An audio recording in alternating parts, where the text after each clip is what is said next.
Assalamualaikum dear students, welcome to Pass Education System, the best leading institute for your ND test preparations. Dear students, आप तमाम students के लिए ये video इंतहाई important होने वाली है, खास तौर पे जिन स्टूडेंट्स ने NED यूनिवर्सिटी का टेस्ट दिया था और NED के लिए अप्लाई किया था। आप तमाम स्टूडेंट्स के लिए ये इंपॉर्टेंट अपडेट है कि first provisional call list out हो चुकी है ऑफिशियली। आपकी NED की जो वेबसाइट है उसके ऊपर आपको यहाँ पे पॉपअप नजर आ रहा है, फर्स्ट पे ही आपको फर्स्ट प्रोविजनल कॉल लिस्ट का लिंक नजर आएगा। डियर स्टूडेंट्स, आज की वीडियो के अंदर जो हम लोग बात डिस्कस करेंगे उसके अंदर हम लोग एक तो जो हमारी प्रोविजनल कॉल लिस्ट आई है उसको थोड़ा सा एनालिसिस करेंगे। सेकेंडली आप लोगों को मैं ये बताऊंगी कि आप लोगों ने इंटरव्यू के लिए जब प्रिपेयर होना है, आप लोग को जो इंटरव्यू की कॉल आएगी उसके लिए जब आपने अपेयर होना है तो आप लोगों ने अपने साथ अपनी फीस के अलावा कौन कौन से डॉक्यूमेंट्स लेके जाने हैं, कितने और किस तरह से फोटोकॉपीज लेके जानी हैं, ओरिजिनल डॉक्यूमेंट्स कौन से हैं, each and everything you must need to know before appearing in interview will be discussed in this video. So dear students, सबसे पहले हम लोग बात करते हैं फर्स्ट प्रोविजनल कॉल लिस्ट की। कॉल लिस्ट के लिए जब आप लोग जाते हैं तो आप लोगों के सामने इस तरीके से आपको तमाम कॉल लिस्ट नज़र आती हैं जिसके अंदर हर तरह की कैटेगरीज की लिस्ट अवेलेबल है। जैसे कि आप लोगों के पास अब यहाँ पे आप लोगों का सबसे पहले तो इंटरव्यू का स्केड्यूल है। ये सिर्फ उन स्टूडेंट्स के लिए जिनका कॉल लिस्ट में नाम आया है, ये सिर्फ उन स्टूडेंट्स के लिए जो अपना इंटरव्यू के और एडमिशन के लिए अपेयर होंगे। अब इसके अंदर डिफरेंट कैटेगरीज हैं। अब जैसे रियल सन और डॉटर ऑफ प्रोफेशनल इंजीनियर्स है जो कि SF9A कैटेगरी के अंदर आते हैं। अगर आपको इन कैटेगरीज का नहीं पता तो हमारे यूट्यूब चैनल के ऊपर इसके ऊपर कंप्लीट डिटेल मौजूद है, आप लोग उसको जाके देख सकते हैं। आपको कंप्लीट गाइड किया गया है इसके अंदर। आप लोगों के पास जो आर्किटेक्ट्स एंड प्लानर्स हैं, एनिडियंस लाइफ मेंबर्स हैं, एक्सपैट्रिएट पाकिस्तानी हैं, ये तमाम SF9 की कैटेगरी के जो स्टूडेंट्स हैं, ABC सेक्शन के, और SF8 कैटेगरी के जो स्टूडेंट्स हैं इनकी, इसके अलावा टीचिंग स्टाफ और नॉन टीचिंग स्टाफ के रियल सन्स और डॉटर्स के लिए जो डेट है वो 17 जुलाई 2026 है, जिसके अंदर उनकी medical fitness and document submission के लिए जो टाइम है वो भी मेंशन है और इंटरव्यू एंड एडमिशन का टाइम भी मेंशन है। एग्जैक्टली शार्प 9 आवर्स के ऊपर आप लोगों का जो मेडिकल फिटनेस है और डॉक्यूमेंट सबमिशन है वो ये सब कुछ होगा, और इंटरव्यू और एडमिशन का टाइम 9:30 शार्प। इसी तरीके से जो एनिडियन टीचिंग स्टाफ के जो रियल सन्स और डॉटर्स हैं उनका टाइम 10:30 है और 11 है, और जो नॉन टीचिंग है उनके लिए 11:30 से 12 है। आप लोगों को जो आपकी स्लॉट मोस्ट प्रोबेबली आप लोगों को जैसे ही आप लोग का इंटरव्यू की कॉल जो आप लोग का कॉल लिस्ट में नाम आया होगा तो आप लोग को किसी ना किसी तरह का नोटिफिकेशन ज़रूर रिसीव हुआ होगा। उसके अंदर आप लोगों को कुछ इंस्ट्रक्शंस भी बताई गई होंगे और आपका टाइम भी मेंशन हुआ होगा, तो आप लोगों ने इसको भी देख लेना। यही आप लोगों को मैसेज भी रिसीव हुआ होगा, आप जिस भी कैटेगरी के अंदर लाइक करते होंगे वो आप लोगों का टाइम इसके अंदर इंक्लूडेड होगा। इसके अलावा जो हैदराबाद, मीरपुर खास, सक्कर, लाड़काना एंड नवाबशाह बोर्ड्स के स्टूडेंट्स हैं उनके भी कंप्लीट स्केड्यूल यहाँ पे मेंशन है। जो हैदराबाद के अंदर रेगुलर और सेल्फ फाइनेंस के ऊपर स्टूडेंट्स हैं उनकी टाइमिंग, और जो मीरपुर खास है, सक्कर है, लाड़काना है, नवाबशाह है, इन तमाम कैटेगरीज का जो इंटरव्यू है या आप लोग की डॉक्यूमेंट सबमिशन है वो 20 जुलाई को होगी। 20 जुलाई को आप लोग की डिफरेंट आपकी स्लॉट्स होंगी। हैदराबाद की स्लॉट्स डिफरेंट है, मीरपुर खास की डिफरेंट है, सक्कर की डिफरेंट है, लाड़काना की डिफरेंट है, नवाबशाह की डिफरेंट है। इस चीज़ के अंदर आप लोगों ने एक चीज़ का बहुत ज़्यादा ख्याल रखना है कि आप लोगों को जो भी स्लॉट आप लोगों की यहाँ पे मेंशन कर दी गई है आपने इसी के अंदर अपेयर होना है हर सूरत में। अगर आप नहीं होंगे तो आप लोगों को ये प्रॉब्लम होगी कि जो आप लोगों की जगह पर जो स्टूडेंट अवेलेबल था या जिस स्टूडेंट ने जो स्टूडेंट इंटरव्यू के लिए अपेयर हो गया उसके सामने उसके पास जो भी अवेलेबल स्लॉट्स होंगी वो उनको अवेल कर लेगा, और फिर आपका जो चांस है वो मिस होने के चांसेस ज़्यादा हो जाएंगे। ठीक है, आप लोगों का इंटरव्यू जो है वो बाद में भी आपका हो सकता है, उसमें आप लोगों को किसी तरह की कंपनसेशन दे दें कि वो आपकी इमरजेंसी थी या खुदा ना खास्ता कोई भी प्रॉब्लम था जिसकी वजह से आप अपेयर नहीं हो सके, तो आप लोगों की जगह पे जो आपकी जगह पे स्टूडेंट आके बैठेगा, फिर जो अपॉर्चुनिटीज उसको मिलेंगी वो आप मिस कर चुके होंगे। तो आप लोगों ने इंटरव्यू के अंदर और आप अपनी प्रेजेंस को यकीनी बनाना है। आप लोगों ने अपनी डॉक्यूमेंट्स को, अपनी फीस को, सब चीज़ों को साथ लेके जाना है, किसी भी चीज़ को आपने मिस नहीं करना है। इसके अलावा आप जो बाकी federal, Aga Khan, Ziauddin, 12th grade, other local boards, DAE, religious minorities हैं, इन तमाम स्टूडेंट्स के लिए जो डेट है वो 21 जुलाई है। जो लोकल बोर्ड्स हैं उनकी रेगुलर और सेल्फ फाइनेंस के ऊपर 9 से 9:30 टाइमिंग है। उसके बाद Aga Khan pre engineering, computer science, Aga Khan pre medical, commerce, इनकी 9:30 से 10:30 है। फेडरल के लिए 10:30 से 11:30 है। 12th ग्रेड के लिए 12th ग्रेड या इक्वलेंट सर्टिफिकेट के स्टूडेंट्स हैं, रेगुलर सेल्फ फाइनेंस के ऊपर इनका 12 से 12:30 टाइम है। उसके बाद ज़ियाउद्दीन का 14 से 14:30, और डिफरेंटली एबल्ड पर्सन जो रेगुलर पे हैं, उसके बाद रिलीजियस माइनॉरिटीज़ हैं, इनका 14:30 से 15:30 तक टाइम है। तो इसी तरीके से जो ए लेवल्स के स्टूडेंट्स हैं, ए लेवल्स के स्टूडेंट्स की भी अलग कैटेगरी है और उनका 22 जुलाई को इंटरव्यू होगा। इसी तरीके से जो स्पॉन्सर्ड सीट्स हैं उनका भी, जो यहाँ पे जो स्पॉन्सर्ड सीट्स हैं उनका यहाँ पे नंबर लिखा हुआ है, जो यहाँ पे सीरियल नंबर 1 से 80 और 81 से 200 के दरमियान कॉल नंबर है, यूनिवर्सिटी कॉल नंबर है। ये स्टूडेंट सिर्फ अपेयर होंगे 29 जुलाई को। इसी तरीके से जो ए लेवल के प्री इंजीनियरिंग के स्टूडेंट है वो ये 1 से लेके ये 213 तक उन्होंने कॉल लिस्ट अनाउंस की है। उसके अलावा कराची बोर्ड के जो प्री इंजीनियरिंग के हैं उनकी भी ये सारी डिटेल यहाँ पे मेंशन है। अब आप लोगों ने खुद को यहाँ पे देखना है कि आप किस सीरीज़ के अंदर लाइक करते हैं। जिस सीरीज़ में लाइक करते हैं आपका रिपोर्टिंग टाइम, जो मेडिकल फिटनेस और डॉक्यूमेंट सबमिशन का वो भी मेंशन है, और जो आप लोगों के इंटरव्यूज़ एंड एडमिशन का रिपोर्टिंग टाइम है आपको वो भी मेंशन है। आपने हर सूरत इस टाइम के ऊपर अवेलेबल होना है, आपने डॉक्यूमेंट्स के साथ, अपनी फ़ीस के साथ। अब फीस क्या है आप लोगों की, जो आप लोगों ने लेके जानी है, उसके अंदर अगर आप लोग किसी इंजीनियरिंग प्रोग्राम के अंदर, BS के अंदर या आर्किटेक्चर प्रोग्राम के अंदर अप्लाई कर रहे हैं, एक्सेप्ट CS, कंप्यूटर साइंस के अलावा अगर आप लोग किसी भी बैचलर्स या इंजीनियरिंग प्रोग्राम के अंदर अप्लाई कर रहे हैं तो उसकी फ़ीस है 1,23,700 रुपये। और अगर आप लोगों ने कंप्यूटर साइंस, सॉफ्टवेयर इंजीनियरिंग या computer and information system eight main campus apply किया है तो उसकी फ़ीस है 1,34,700 रुपये।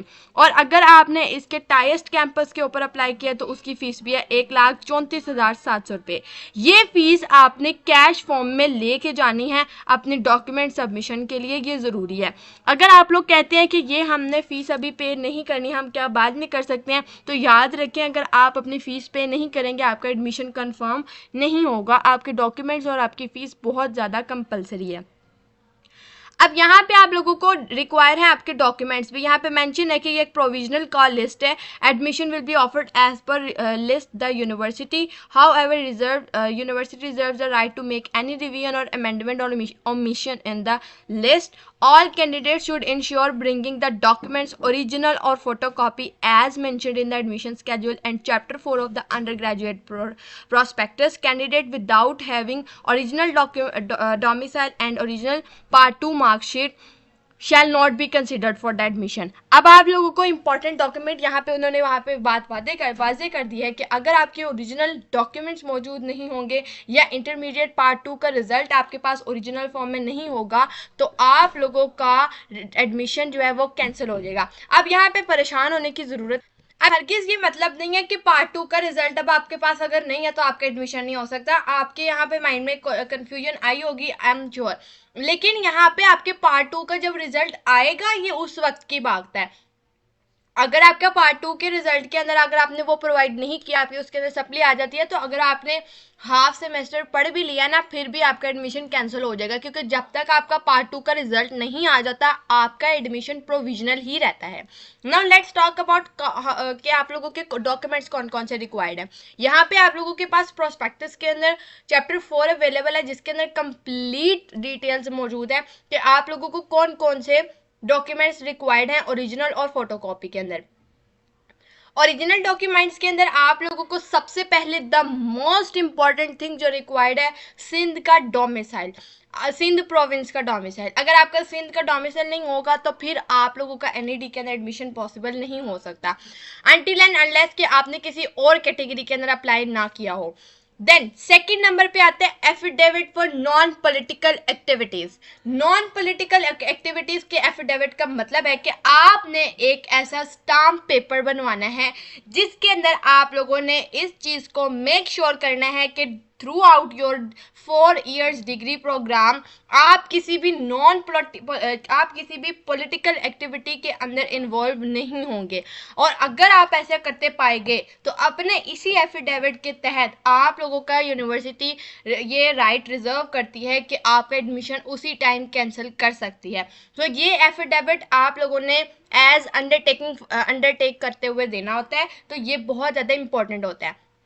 ये बनता कैसे है, ये आप लोगों का जो कचहरी है वहाँ पे कमिश्नर की स्टैंप लगती है, वहाँ पे आपने अपना एफिडेविट बनवाना होता है और फिर उसके ऊपर आप उनको खुद कह के भी प्रिंट के निकलवा सकते हैं कि नॉन पॉलिटिकल एक्टिविटीज़ के लिए एफिडेविट चाहिए, या आप उसके अंदर बाई हैंड खुद भी लिख सकते हैं कि हम लोग किसी भी तरह की पॉलिटिकल एक्टिविटी के अंदर इन्वॉल्व नहीं होंगे। ठीक है, उसके बाद आप लोगों को रिक्वायर्ड है आप लोगों की इंटरमीडिएट की मार्कशीट। उसके अलावा अगर अब आप लोगों के पास पार्ट 1 की है तो आप पार्ट 1 की ले जाए, और पार्ट 2 का रिजल्ट अगर जब आ जाएगा तब आप लोग दे दीजिएगा, लेकिन कंपलसरी है।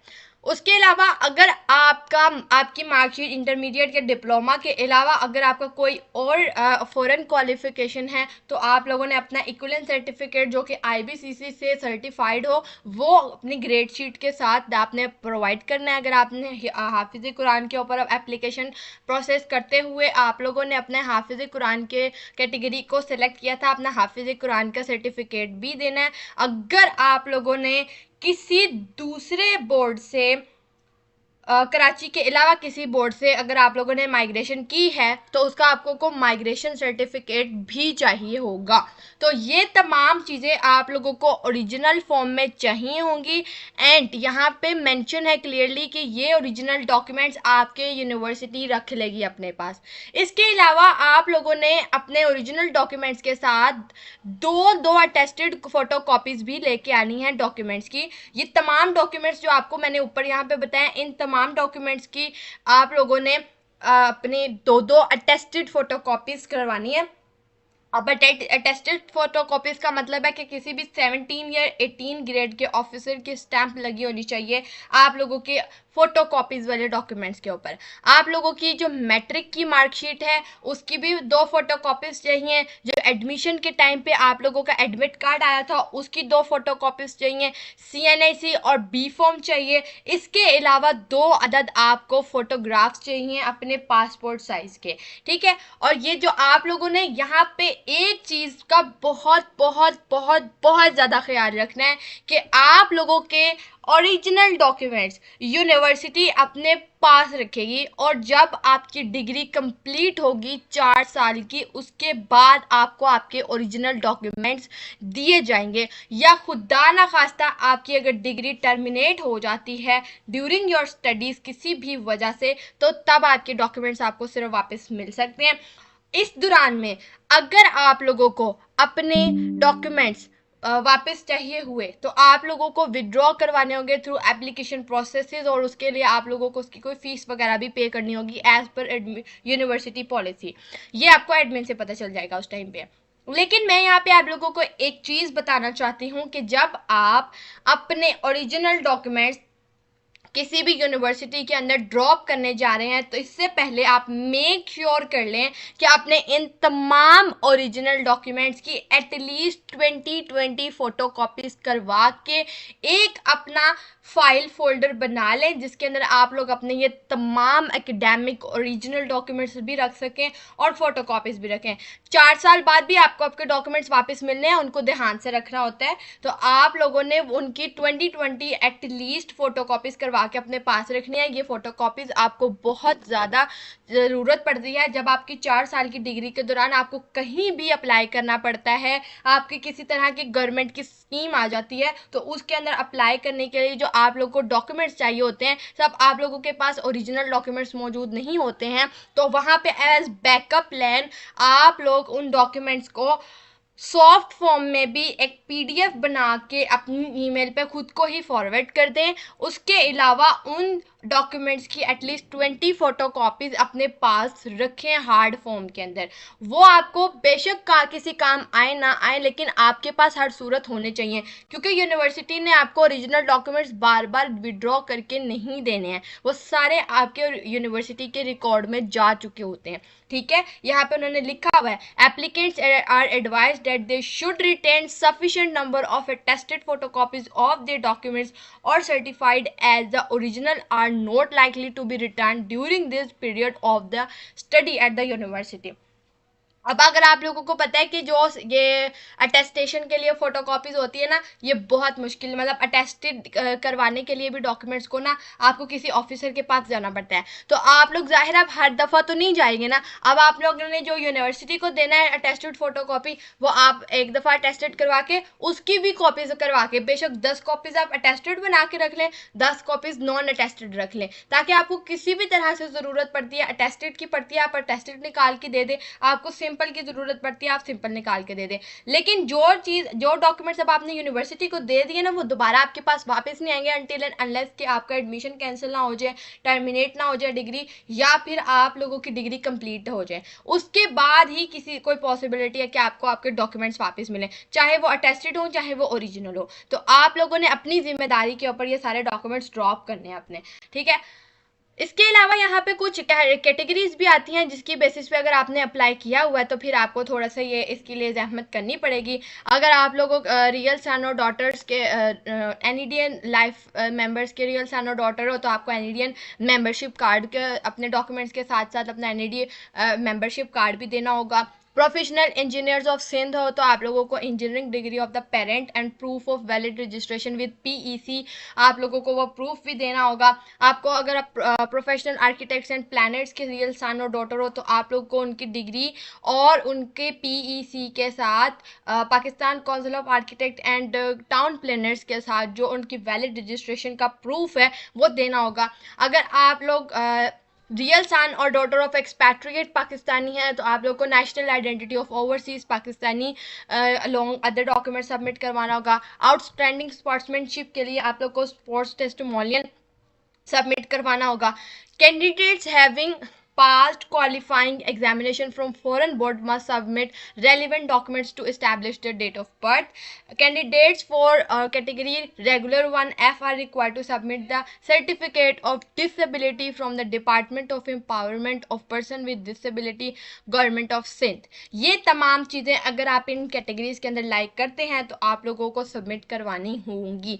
अब यहाँ पे आप लोगों की जो मेरिट लिस्ट है इसके अंदर आप लोगों को यहाँ पे मैं मेंशन देखिए, जो आपकी मेरिट लिस्ट है ना वो इस तरीके से शो होगी कि आप लोगों का जो भी आपके नाम जो है वो आपकी मेरिट पोजीशन के अकॉर्डिंग शो होगा।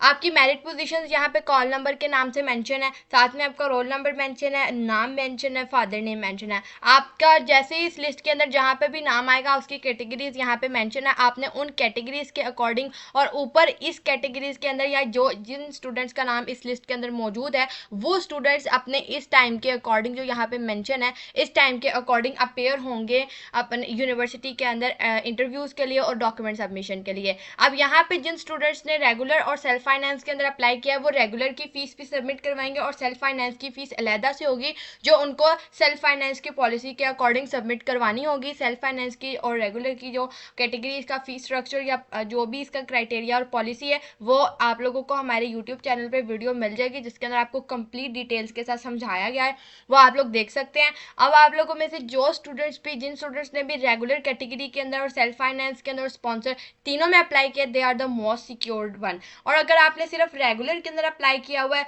तो अगर आप लोग को लगता है कि आपका चांसेस बहुत स्ट्रॉन्ग है तो very well done, very best wishes for you कि आपका एडमिशन हो जाए।